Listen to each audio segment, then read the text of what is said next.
Jed medu necher enine tehuti ank makeru shesh per en tehuti medu neter sehem neter anra empet ren en duat ma iri keperu temu heru keper heru meshen per ketta wa duat haren. There are books that teach, others that inspire, and then there are those created to destroy. This is one of them, perhaps the most dangerous ever imagined. A manuscript not shaped by human hands, a work that should have never come into existence. They call it the Book of Thoth, a text that consumes the reader, mind first, then the eyes, and finally, the soul. Legends about this book stretch back to the dawn of writing itself. Named after the Egyptian god of wisdom and magic, Thoth was said to have inscribed a forbidden tome. Its pages held the knowledge to bend the skies, communicate with the dead, and awaken gods buried in the shadows beneath the earth. But the power sealed within was too immense, even for its divine author. So Thoth locked it away beneath the sands, hidden behind curses said to shred the soul of anyone who dared seek it. The first to try was a prince, Setna, son of Pharaoh Ramses. His tale is not a myth, but a recorded story from the final chapters of Egyptian literature. Setna found the book inside the tomb of a magician who had taken his own life after reading it. The warning was etched in ancient ink. Whoever reads these lines will be hunted by shadows, driven to madness, and beg for death. Still, he read, and then reality fractured. He saw his unborn son die in his arms. He saw a black sky, faceless people, his flesh, burning him from within. Is the Book of Thoth real? That's the question no one dares to answer. Some say yes. Throughout history, strange and terrifying reports have emerged. Whispers of lost fragments, of cursed translations. In 1854, a French mystic spoke of a scroll that killed with the act of reading. Decades later, Aleister Crowley called it not a book, but a spirit, something alive. He tried to decipher it, but was left partially blind after a ritual session. In the 20th century, an American tarot scholar claimed the major arcana were drawn from it and warned that true tarot was a path into madness. What began as legend started to feel far too real.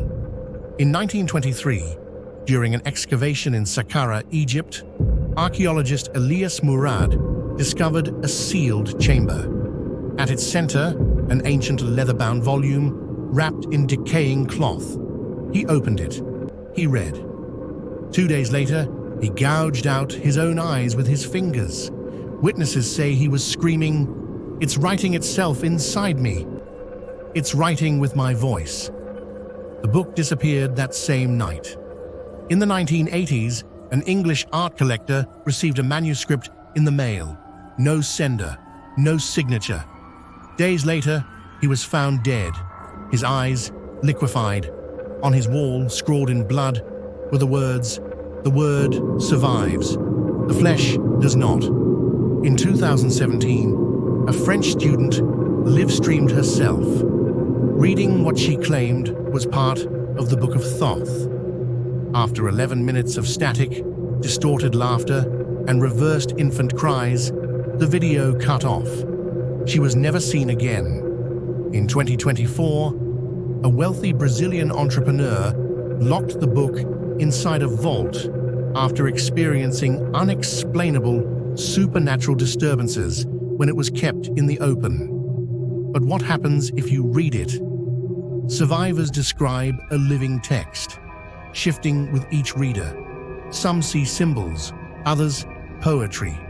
But the outcome is always the same: sleepless nights, hallucinations, lost time, the gradual erasure of identity, as if the book rewires the mind, as if it doesn't want to be understood, just absorbed. And then there's the ending. No one has ever reached the final page. Something always interrupts. Researchers have described phenomena like stopped clocks, children's voices whispering from the paper, reflections moving on their own. And those who do finish it, they vanish, or worse, remain, but no longer as human beings. Ancient texts suggest that the book selects its readers. It cannot be summoned by will. It appears when the subconscious calls it. It comes through nightmares, through strange voices in forgotten tongues, through nameless pages that feel familiar. You don't discover the Book of Thoth. It discovers you.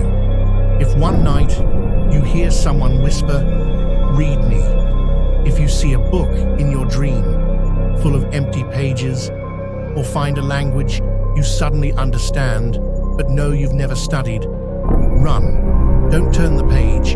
Don't give in. Because now you've heard the story, and the name has been spoken. You might already be marked. They say the book doesn't need to be read aloud. It enters through sound and plants itself in the silence between your thoughts. So if tonight you hear a voice reading inside your head, don't answer. Don't open your eyes, or it may already be too late.